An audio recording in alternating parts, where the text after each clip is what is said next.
Baik, selamat pagi. Assalamualaikum warahmatullahi wabarakatuh. Salam sejahtera bagi kita semua. Selamat bergabung di kegiatan Business Development Service KPP pertama Cirebon 1, yaitu Harbolkum, Hari Belanja Online Produk UMKM edisi April 2024. Kali ini bersama saya Dwistrida Amalia, penyuluh KPP pertama Cirebon 1. Kawan-kawan semua, edisi pertama Harbolkum ini sudah dilaksanakan sejak September 2021, yang artinya sudah memasuki di tahun ketiga pelaksanaan Harbolkum.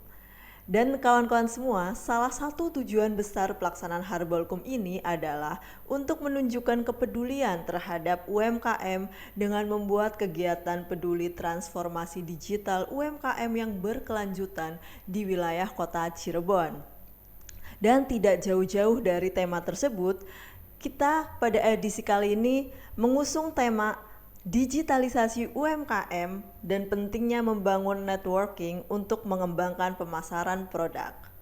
Dan sebelumnya tidak lupa kami sampaikan terima kasih kepada pihak-pihak yang telah membantu terselenggaranya Harbolkum khususnya edisi April 2024 ini, yaitu DKU KMPP Kota Cirebon, Mall UKM, dan Pasarmu ID yang nanti akan menjadi narasumber di podcast kita hari ini.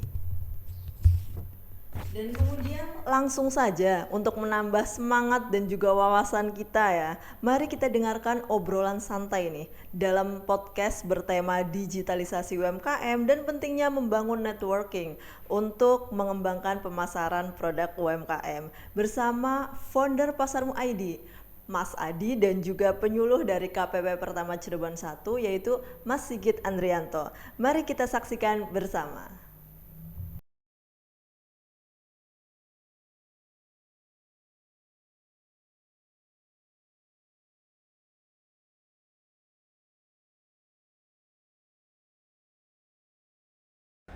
Halo kawan pajak, Sobat UMKM, jumpa lagi di Harbolkum, Hari Belanja Online UMKM, kali ini di edisi April 2024. Meskipun nggak tanggal 1 ya, jadi tanggal 1 mungkin masih transisi dari hiruk pikuk SPT tahunan gitu ya, jadi kalau belanja juga masih agak lelah gitu, karena hari sebelumnya lembur.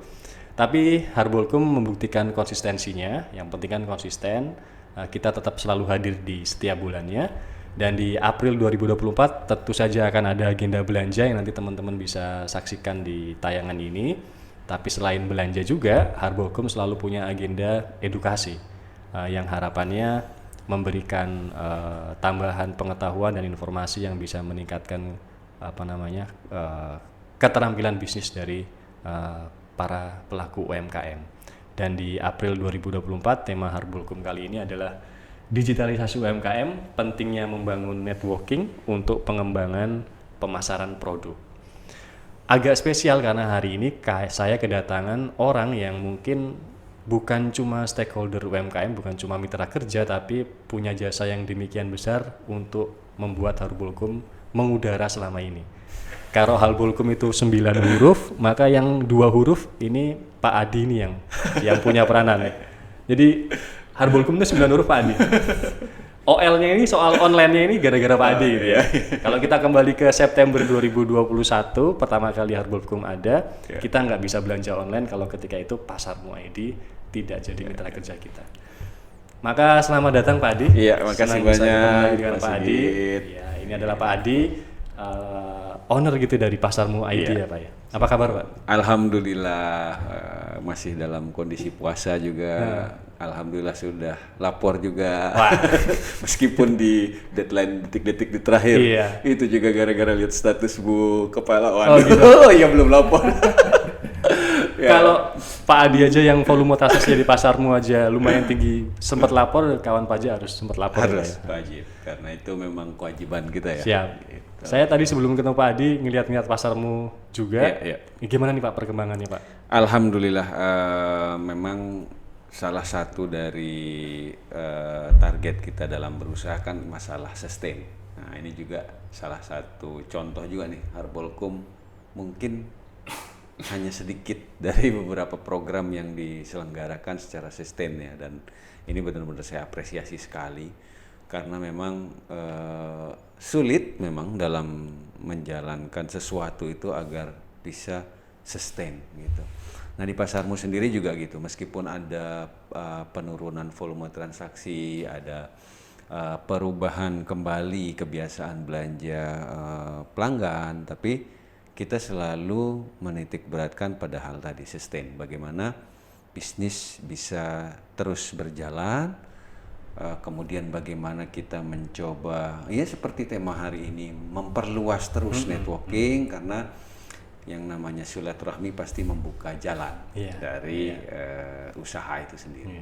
Gitu. Jadi konsistensi pasti akan ada hasilnya lah gitu ya Pak? Betul. Dan sebetulnya pasarmu ini saya yakin juga punya segmen pasar yang ada terus Pak. Betul. Istri saya tuh pernah beberapa kali. Iya, Dan sampai sekarang masih terinstall aplikasinya. Iya. Yang saya suka tuh, meskipun sekarang mungkin kita di era transisi setelah pandemi ya, kalau dulu tuh beli kayak bawang putih, kayak gitu-gitu kan harapannya cuma di tukang sayur ya Pak, kalau nggak ke pasar ya. Tapi pasarmu ada loh. Jadi saya pikir pasarmu akan selalu terus berkembang, punya segmen pasar tersendiri lah, insya Allah ya Pak ya. Betul.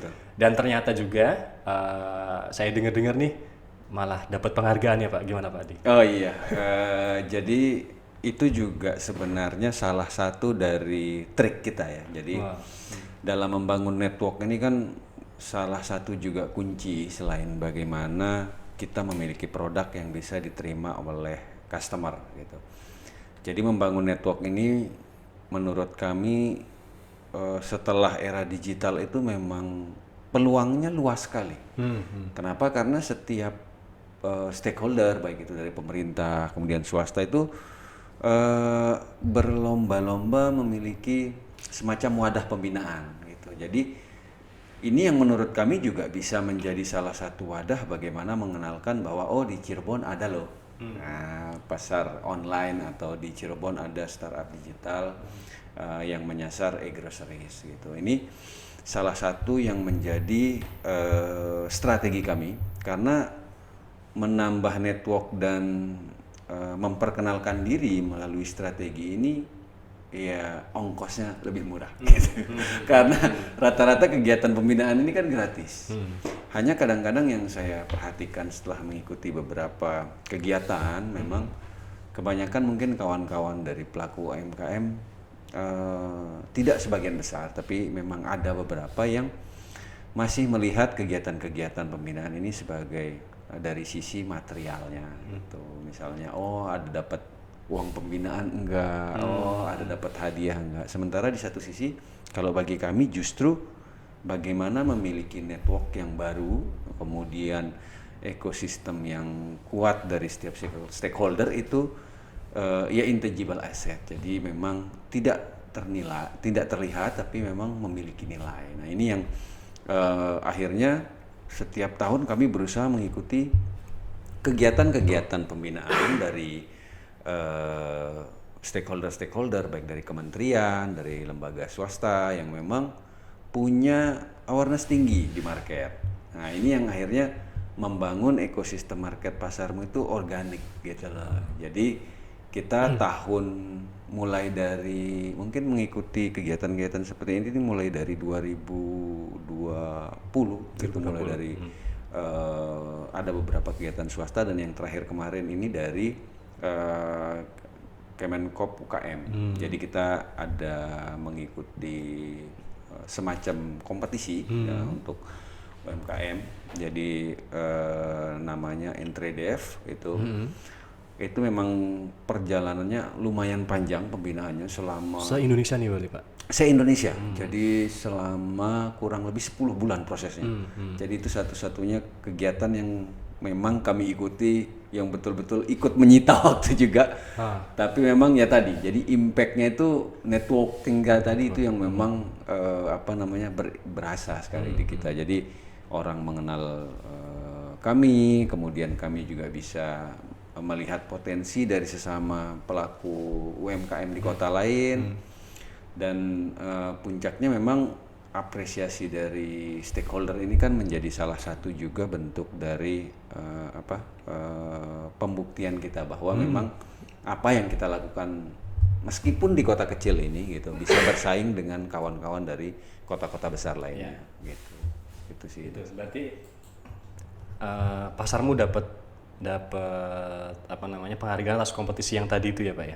Betul. Yang 10 bulan itu penilaiannya Iya, sampai. jadi kita disaring itu mulai, kalau saya nggak salah 2023 itu ada 6.000 pendaftar. Jadi dari 6.000 itu kemudian kita disaring menjadi 4.500, kemudian menjadi 3.000, 1.500, 150 sampai di acara puncak itu kita termasuk yang tersaring menjadi 20 besar 20 besar. dari seluruh bidang sektor. Jadi dia dibagi menjadi beberapa sektor. Gitu. Jadi ada jasa teknologi, kemudian ada agriculture, kemudian satu lagi itu kalau nggak salah kuliner. Gitu. Jadi dibagi, kemudian semua yang 20 besar itu kemudian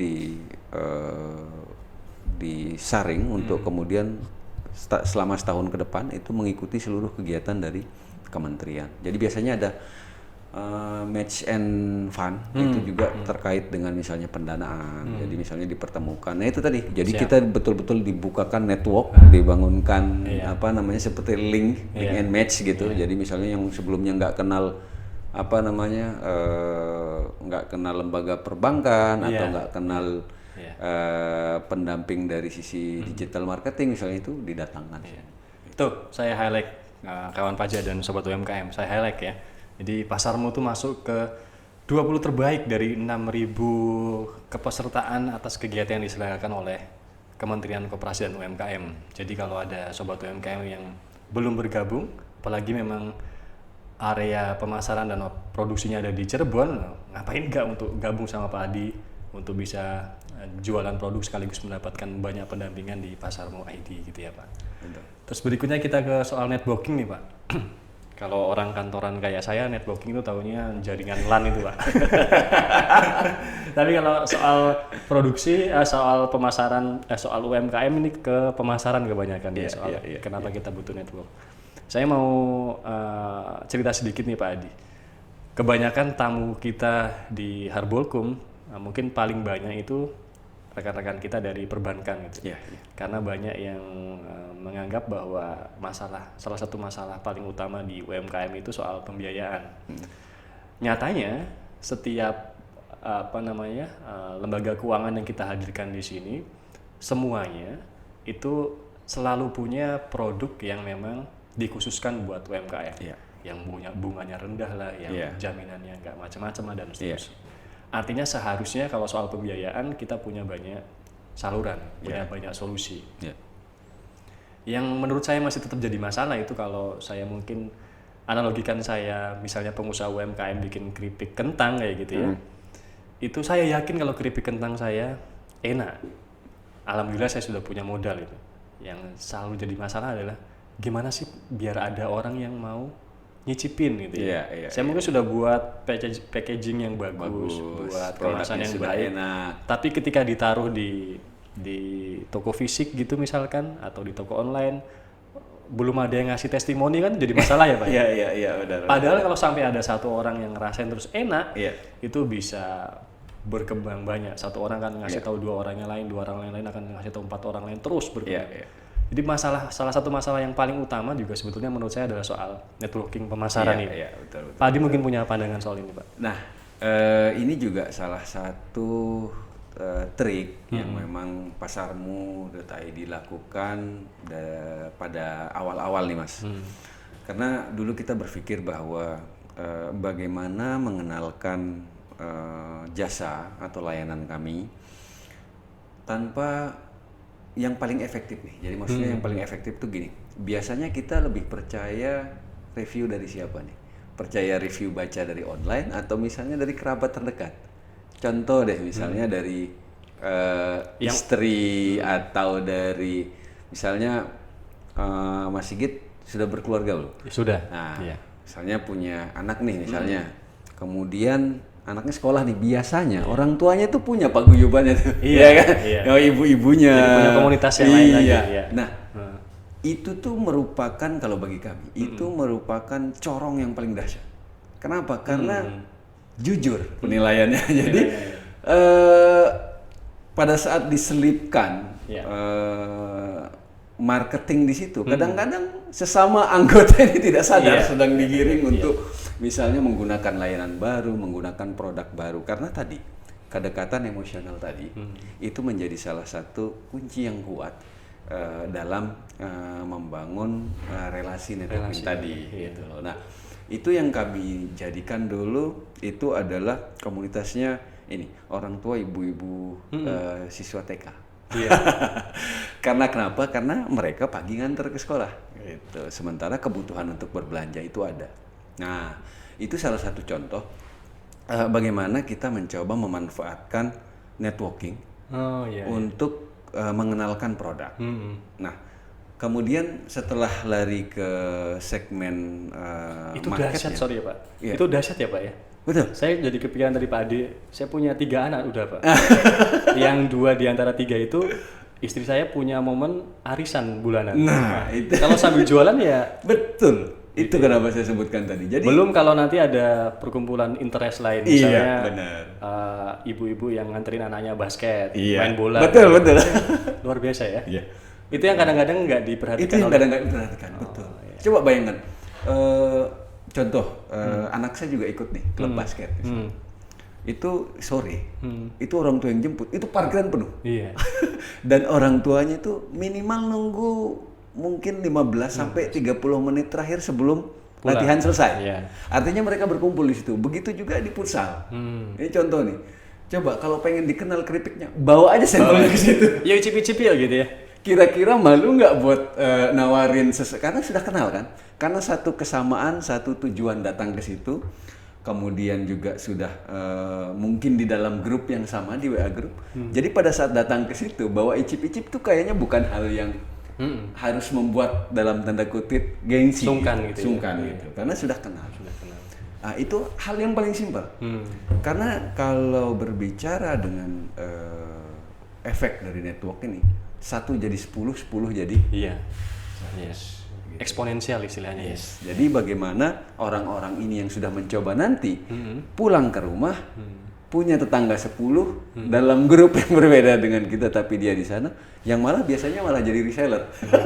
Karena biasanya selalu ada potensi, selalu ada peluang profit yang bisa dimanfaatkan. Itu contoh saja. Jadi mulai dari network terkecil yang kemudian nanti memang sesuai dengan tujuannya. Kalau tadi memang kita tujuannya untuk melakukan penjualan, tapi ada juga network yang memang kita tujukan untuk melakukan pemasaran. Jadi seperti marketing, itu kayak yang kami lakukan tadi seperti ikut kompetisi, kemudian akhirnya diliput oleh media nasional. Ini menjadi salah satu brand awareness yang gratisan gitu. Di dalam konteks ini saya jadi sadar memang kalau di agama kan kita bilang kalau silaturahmi itu bikin umur panjang sama sumber rezeki. Betul. Kalau Anda pengusaha ya betul-betul semakin erat silaturahminya, semakin banyak kemungkinan sumber rezeki ya Pak. Betul, betul. Tapi mungkin saya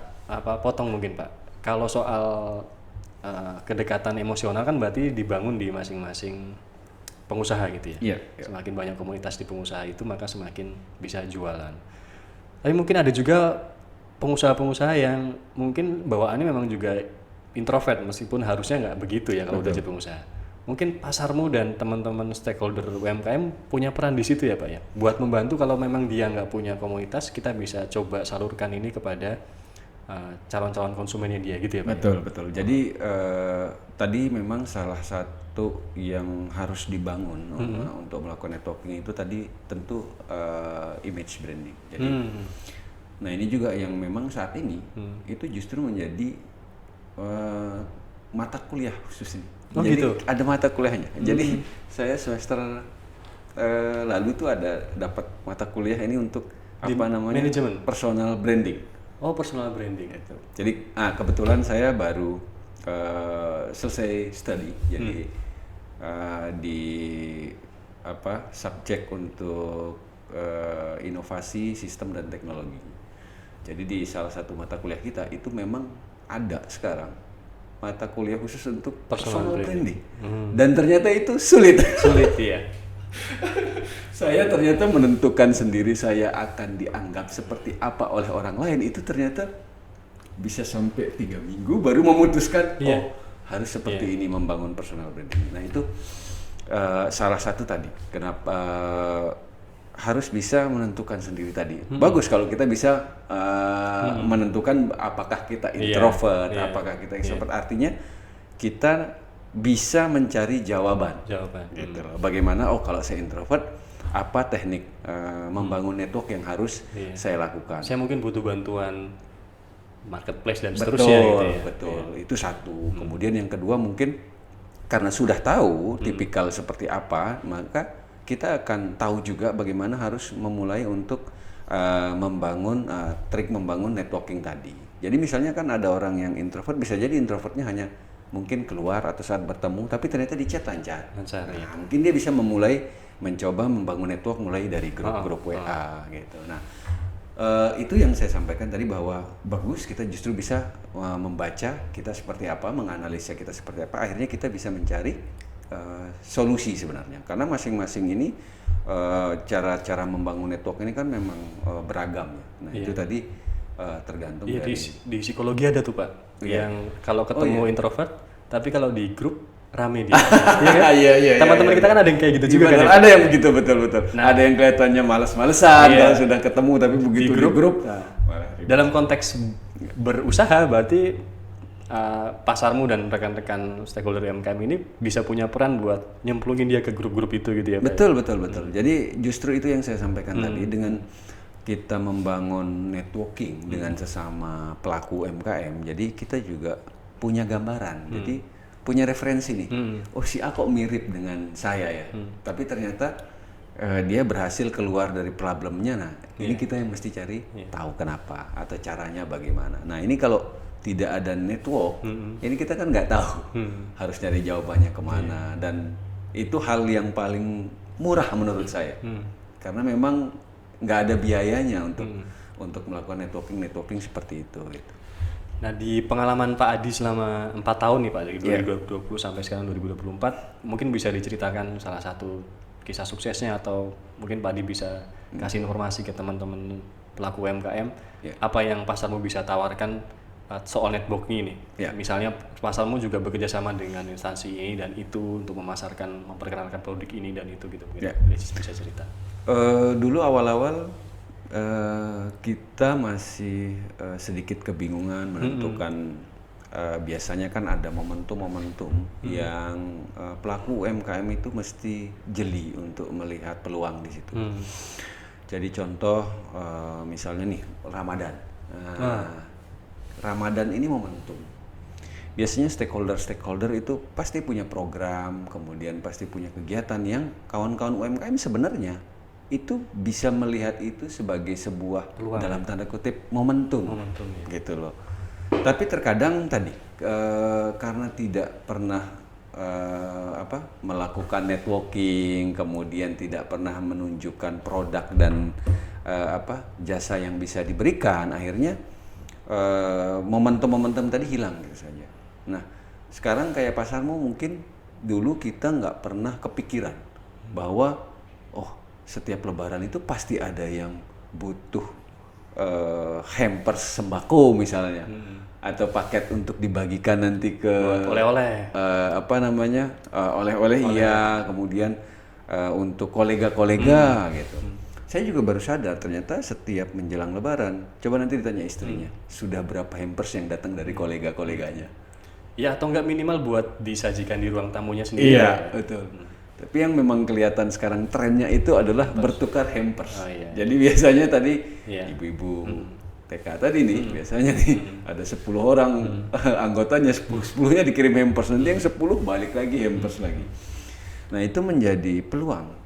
Berarti kita selalu sediakan nanti nih, setiap menjelang Idul Fitri kita sediakan paket, karena yang sesuai bidangnya kami di pemenuhan kebutuhan dapur, kita siapkan paket berbagi hampers untuk paket sembako. Nah, maka setiap Idul Fitri kami itu pasti sudah siapkan. Jadi akhirnya kawan-kawan yang di stakeholder tahu, kalau memang nanti pas untuk berbagi paket sembako, udah kontaknya ke pasarmu aja, gitu loh. Karena memang akhirnya dikenalnya seperti itu. Nah, gitu Yang loh. satu paket isinya bisa beragam. Iya benar, dan itu yang akhirnya menjadi tadi branding image-nya bahwa kalau mau gampang nanti udah hubungin pasarmu aja, mereka yang ngurus, mereka udah tahu dari tahun kemana.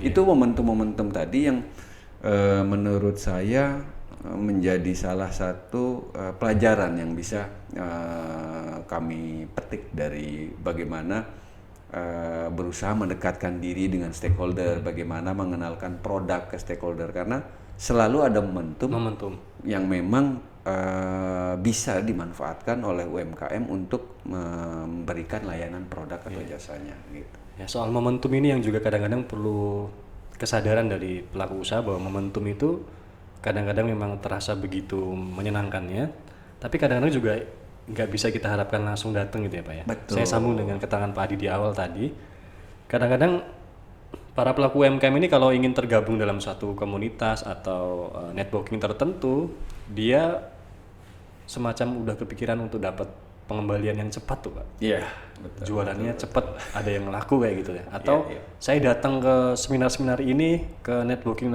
ini, mempertemukan saya dengan calon konsumen ini, dapat apa gitu. Iya. Kadang-kadang malah yang dipikir saya dapat ini nggak, dapat komisi nggak dan seterusnya.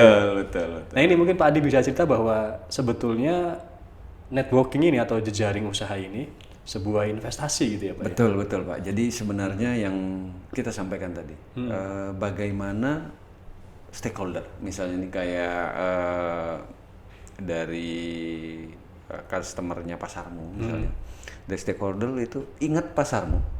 Kalau misalnya dongol di grup aja nggak pernah gitu, atau ngikutin kegiatan yang diselenggarakan oleh stakeholder itu aja, angin-anginan. Nah, bagaimana kita bisa menjadi top of mind kalau kita nggak pernah kelihatan? Nah, itu yang tadi yang Mas Sigit sampaikan bahwa sebenarnya yang kita dapat ini intangible asset gitu, nggak kelihatan memang gitu loh. Tapi ada nilainya gitu loh. Nah, ini yang kami juga selalu jaga bagaimana hubungan dengan para stakeholder gitu loh.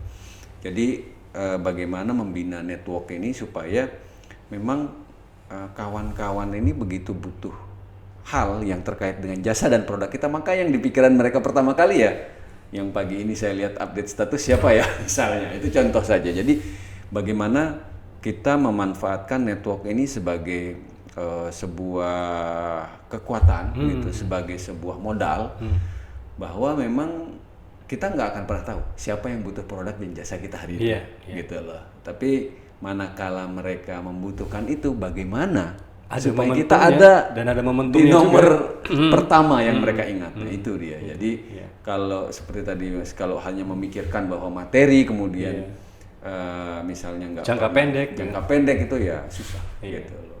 Jadi kalau ingat pasarmu cuma pas pingin saya jualannya laku, tapi nggak ngikutin prosesnya, nggak ngikutin kegiatannya ini dan itu, ya nggak ini juga ya Pak ya, apa namanya, agak nggak pas juga gitu ya. Persis. Jadi kadang-kadang kan biasanya kita nih sering bikin hampers paket produk UMKM nih, ya kan? Yang di pikiran saya adalah pasti yang terakhir chat sama saya, pasti produknya itu yang saya tanya, Bu lagi punya produk nggak? Begitu, pasti begitu. Kenapa? Karena ya itu tadi, siapa yang biasanya terekam dalam memori kita sedang berinteraksi dalam waktu yang singkat, itu pasti yang kita ingat duluan, gitu loh. Jadi persis tadi, jadi misalnya pengennya pas ada ini aja baru misalnya berinteraksi misalnya itu, ya kita memang pasti akan susah mengingat kembali gitu. Saya coba menerka juga di mindsetnya teman-teman pelaku UMKM, mungkin saya keliru gitu, tapi ada juga kekhawatiran Pak, kalau saya bergabung dalam misalnya pasarmu, kalau tadi saya jualan keripik kentang, ternyata di pasarmu udah ada 2 keripik kentang yang lain, terus nanti saya harus saingan sesama itu, malah produk saya nggak kelihatan. Pak Adi selaku orang yang punya pengalaman dan keahlian dalam pemasaran, memandang mengomentari pandangan yang demikian gimana Pak? Iya, memang nggak bisa dipungkiri memang terkait dengan persaingan. Jadi perasaan bersaing. Jadi kadang-kadang saya menganggapnya persaingan itu adalah perasaan bersaing. Padahal yang dianggap saingan itu tidak merasa menyaingi gitu loh. Jadi kadang-kadang yang namanya persaingan di mana saja ada pasti. Tapi yang perlu diingat adalah masing-masing dari kita sebagai product owner pasti punya keunikan. Keunikan, ya. Itu satu. Kemudian kita pasti punya segmen tertentu. Kecuali memang dari sisi produk kita sendiri memang tidak ada uniqueness-nya. Jadi ya itu sudah ibaratnya sudah lumrah lah. Artinya memang kalau produk kita tidak punya value proposition yang unik, ya pasti lebih gampang atau punya banyak pesaing, itu sudah pasti gitu. Nah sekarang dari sisi kita sendiri selaku yang pemilik produk, memang akhirnya harus menemukan apa sih uniknya kita, segmen kita itu spesifiknya kemana. Nah ini yang akhirnya nanti akan bisa menjadi rambu-rambu apakah kita ini sedang berkompetisi atau malah kolaborasi nih, meskipun produk ini basicnya sama gitu loh. Jadi kadang-kadang kayak kami di Pasarmu juga kadang-kadang malah nanya, misalnya kayak suplainya dari mana gitu. Kenapa? Karena kita sama-sama orang yang membutuhkan hal yang sama. Malah kita kadang-kadang di situ belanjanya kalau banyak itu lebih murah, kita bagi dua yuk. Itu hal-hal sederhana yang bisa menjadi contoh bahwa berkumpul itu tidak selalu tentang kompetisi Bersaing gitu. atau Tidak bahkan selalu dalam bersaing juga bersaing. ada sisi positifnya juga ya. Betul. Jadi kita bisa sharing terkait dengan costing, packaging, itu banyak hal dalam kolaborasi. Kalau kita memandang itu sebagai kolaborasi. Tapi kalau sudah pandangan kita dari awal itu adalah persaingan, semuanya akan tertutup gitu loh. Mau orang nanya sedikit atau kita juga mau nanya jadi segan dan lain sebagainya, itu kan karena mindset yang kita ciptakan sendiri gitu loh. Jadi kalau bagi saya adalah networking itu ya memang seperti pedang bermata dua, tergantung sudut pandangnya.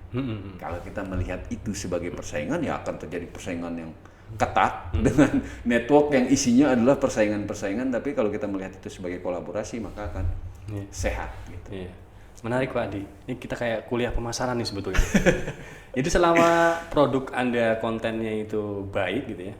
Kalau nggak salah Bill Gates yang bilang content is the king gitu ya. Tapi packaging dan marketing itu katanya queen-nya atau ratunya. Jadi selama kontennya baik, terus pemasaran dan marketing serta packagingnya menarik, lalu dibuat dengan karakteristik yang baik, itulah jiwanya gitu. Jadi karakter is the soul juga. Selama itu semuanya dapat, ya justru persaingan barangkali malah bisa menimbulkan hal yang positif gitu ya. Betul. Kamu kok bisa bikin bungkus yang bagus di mana sih kayak gitu ya? Malah jadi ada informasi ya. Betul. Kamu bisa dapat bahan baku yang baik kayak gini, belinya di mana sih gitu ya? Malah jangan-jangan malah costnya malah bisa turun. Betul. Itu sudut pandang yang mungkin kita semua nggak kepikiran nih kalau nggak ngomong sama Pak Adi. Ada lagi Pak Adi soal networking yang mau disampaikan mungkin? Ya kalau dari saya mungkin pesannya adalah jangan pernah takut untuk membangun network dan jangan selalu berpikir bahwa produk yang sama itu adalah pesaing dari usaha kita. Karena pintu rezeki itu kan katanya kita nggak pernah tahu akan datang dari siapa. Bisa jadi dari yang kita anggap pesaing itu malah jadi pintu rezeki. Karena dari sisi atau sudut yang tidak kita duga-duga. Betul, karena bisa jadi kan ternyata ada pesanan dia nggak bisa supply. Yang dilarikan adalah orang yang bisa dianggap berkolaborasi pasti kan. Nah itu contoh saja. Gitu loh. Pertanyaan terakhir Pak Adi. Mungkin kalau ternyata ada rekan-rekan pelaku UMKM yang setelah mendengarkan Pak Adi dia tertarik buat bergabung di Pasarmu, apa yang bisa dia lakukan untuk bisa ngobrol, ketemu atau langsung gabung di Pasarmu? Kalau di Pasarmu kita terbuka untuk membuka seperti semacam komunikasi atau belajar bersama. Itu kita juga sering ada sesi untuk pendampingan kawan-kawan di UMKM. Itu bisa kontak ke Instagram kita langsung. Itu nanti kita akan langsung arahkan kawan-kawan seperti apa problemnya. Kemudian diskusi sesama pelaku UMKM itu juga sering kita lakukan dan silaturahmi, karena tadi kita biasanya memang selalu berusaha menambah network, memperluas relasi itu dalam rangka supaya bisa bareng-bareng gitu, untuk berkolaborasi. Jadi kalau webnya dan aplikasinya di pasarmu.id, kalau Instagramnya di pasarmu.id juga. Pasarmu.id juga. Ada medsos yang lain Pak? Nggak ada, kita Nggak ada, hanya gitu di aja. Instagram. Oke, jadi follow pasarmu.id di Instagram atau coba browsing ke pasarmu.id atau unduh aplikasinya gitu ya Pak ya. Iya. Pak Adi, terima kasih banyak. Iya, siap. Ini Terima kuliah kasih, Mas Sigit. pemasarannya. Panjang Terima umur kasih. buat pasarmu, Amin. makin sukses, makin berbagi keberkahan dengan Siap. komunitas UMKM gitu ya. Iya, sama-sama. Kawan pajak, saya yakin akan ada sisi menarik yang jadi tambahan informasi buat para pelaku UMKM. Semoga obrolan barusan bisa jadi tambahan informasi untuk keterampilan usaha dari kawan pajak dan sobat UMKM semua. Dan tentu saja kalau yang namanya hari belanja, maka setelah ini kita akan ada agenda belanja. Teman-teman bisa akan lihat potret-potret bagaimana kawan-kawan KPP Pratama Cirebon 1 dan rekan-rekannya yang lain belanja di Mall UMKM. Tapi ada jalan lain juga buat belanja yang tanpa harus keluar rumah. Sekali lagi tinggal klik pasarmu.id gitu ya Pak Adi. Terima kasih banyak. Semoga kita semua selalu dimudahkan dalam segala urusan. Pajak kuat, Indonesia sejahtera. Terima kasih.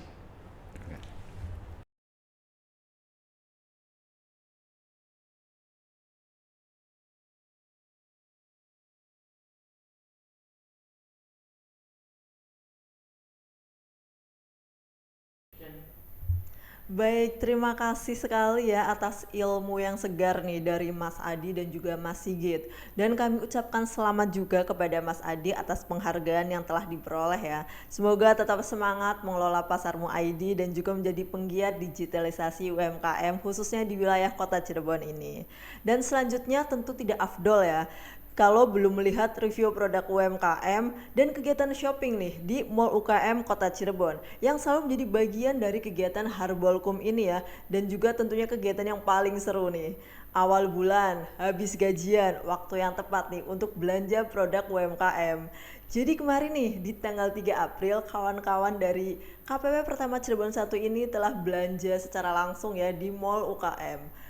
Mari nih kita lihat bersama-sama ya keseruan teman-teman kita semua belanja produk UMKM di Mall UKM Cirebon.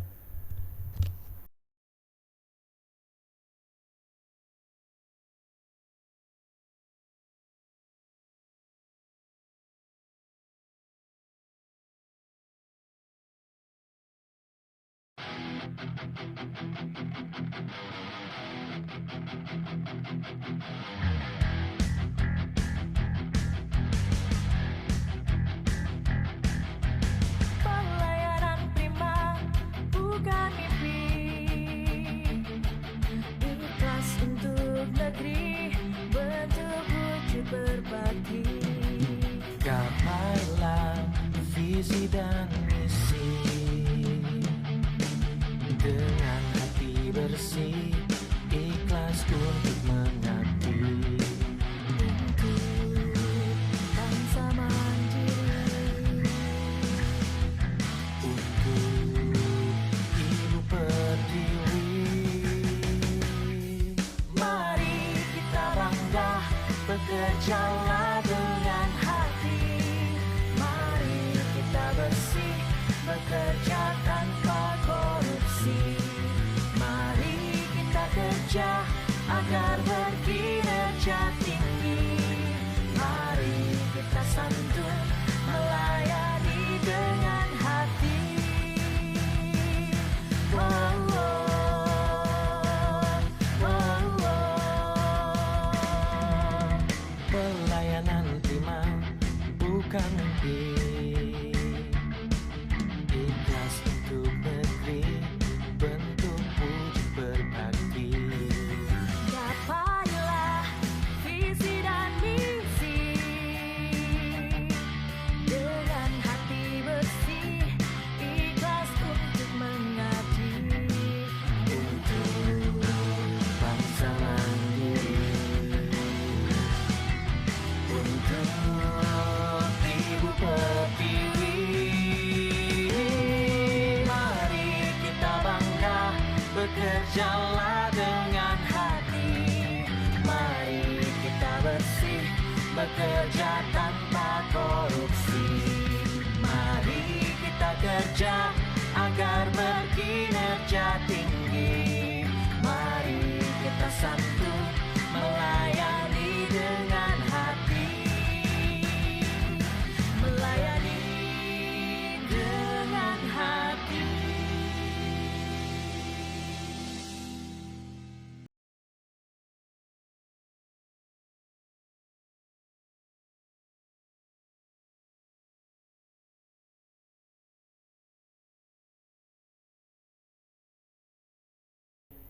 Wah, seru sekali ya kegiatan belanja di Mall UKM untuk Harbolkum edisi April 2024 ini. Dan terima kasih nih kawan-kawan semua yang masih bersama kami di rangkaian Harbolkum edisi April 2024. Tadi kita sudah menyaksikan bersama-sama ya podcast seru dengan tema digitalisasi UMKM, kemudian juga kegiatan belanja produk UMKM di Mall Kota Cirebon bersama kawan-kawan dari KPP Pratama Cirebon 1 ini.